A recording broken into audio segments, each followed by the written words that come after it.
Pertanyaannya, apa hubungan Isra Mi'raj dengan cinta Khadijah? Isra Mi'raj itu salah satu di antara tujuannya, dia itu hiburan buat Rasulullah SAW ketika Rasulullah ditinggalkan Khadijah radhiyallahu anha.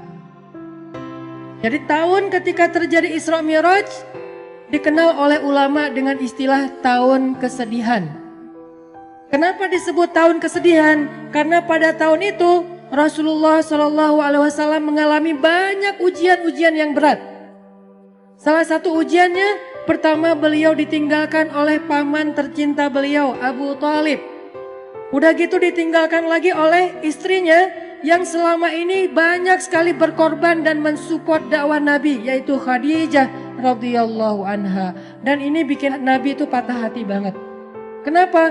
Khadijah meninggalkan Nabi sedangkan pekerjaan dakwah belum selesai. Dakwah di Mekah itu lagi sulit-sulitnya, tetapi Allah membawa pulang Khadijah kepada Allah Subhanahu wa taala, sehingga Nabi merasa benar-benar tahun itu tahun kehilangan. Kehilangan Abu Thalib, kehilangan Khadijah, sehingga jadilah Nabi di kota Mekah, kalau kita ibaratkan itu kayak anak yatim, nggak punya tempat berlindung. Biasanya Nabi itu kalau beliau dicela, dibully sama netizen gitu kan. Ini analogi sosial media. Kita dibully netizen aja kayak sedih banget gitu. Apalagi Rasul dibulinya bukan sama sosial media yang gak ketemu orangnya, tapi langsung ngelihat ekspresi wajahnya, dilemparin sama kotoran. Nah, hiburan Nabi yang membuat Nabi itu kuat ketika dalam keadaan dibully rame-rame adalah Khadijah. Sehingga Nabi pulang ke rumahnya dalam keadaan lelah, dalam keadaan sedih, dalam keadaan kecewa. Nabi bilang kepada Khadijah, Khadijah, zammiluni, zammiluni. Selimuti aku Khadijah, selimuti aku. Akhirnya Nabi diselimuti oleh Khadijah.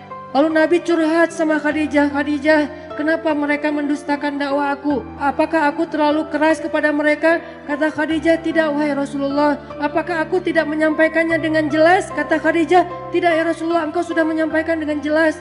Wahai Khadijah, bagaimana agama ini akan Allah menangkan jika mereka menolak agama ini? Kata Khadijah, ya Rasulullah, la tahzan. Jangan sedih ya Rasulullah, jangan kecil hati ya Rasulullah, jangan patah semangat ya Rasulullah. Insya Allah, Allah akan memenangkan agama ini suatu saat nanti. Sehingga Nabi jadi semangat lagi. Ini artinya Khadijah adalah orang yang sangat penting di sisi Rasulullah SAW.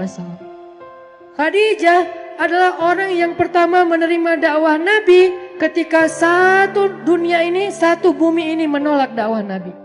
Khadijah orang yang pertama sholat di belakang Nabi ketika tidak ada yang mau sholat di belakang Nabi. Tiba-tiba orang yang paling berharga bagi Rasulullah SAW ini kembali kepada Allah Subhanahu wa taala. Sehingga Nabi merasa kehilangan, seolah-olah dunia ini gak punya siapa-siapa lagi. Sedih luar biasa. Abu Thalib pergi, Khadijah pergi. Di tahun yang sama, orang-orang kafir Quraisy merencanakan untuk membunuh Rasulullah SAW. Sehingga Rasul harus lari ke Taif. Baru lari ke Taif, berharap di Taif diterima sama keluarga besar ibunya beliau, Aminah.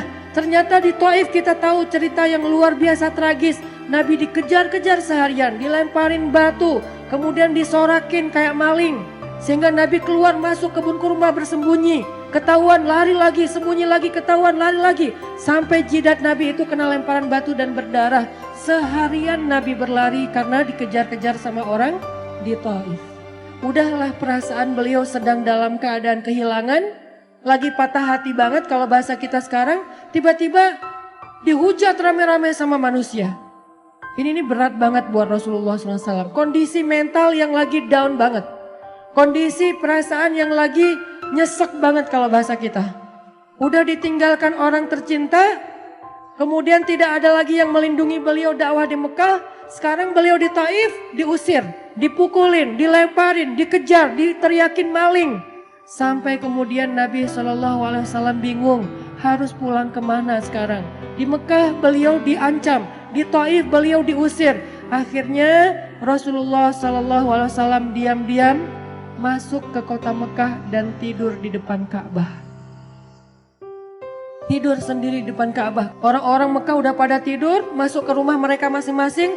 Nabi sembunyi-sembunyi masuk ke kota Mekah dan tidur di depan pintu Ka'bah. Karena udah gak tahu harus pulang kemana. Benar-benar jadi kayak anak yatim lagi. Makanya Allah berfirman, alam yajidka yatiman fa'awa. 2 kali Nabi ngerasain nelangsanya jadi anak yatim. Pertama nelangsa ditinggalkan ayah, ibu dan kakeknya.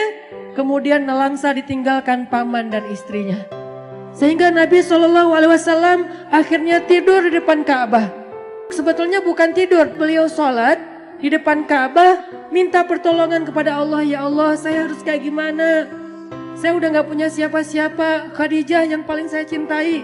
Khadijah yang menjadi nyawa saya banget. Saya gak bisa hidup tanpa dia, sekarang udah pergi.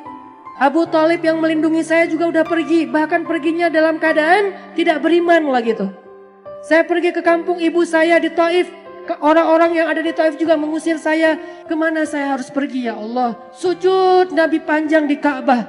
Sampai setelah selesai sholat, Nabi lelah seharian karena pelipis beliau juga berdarah. Akhirnya Nabi tertidur di depan Ka'bah meringkuk. Datanglah Jibril alaihissalam. Kemudian malaikat Jibril memanggil Rasulullah SAW sembari duduk di sebelah beliau dengan panggilan kasih sayang. Dengan panggilan yang kasihan. Ya Rasulullah. Nabi masih tidur. Ya Rasulullah. Nabi masih tidur. Ya Rasulullah. Akhirnya Nabi bangun.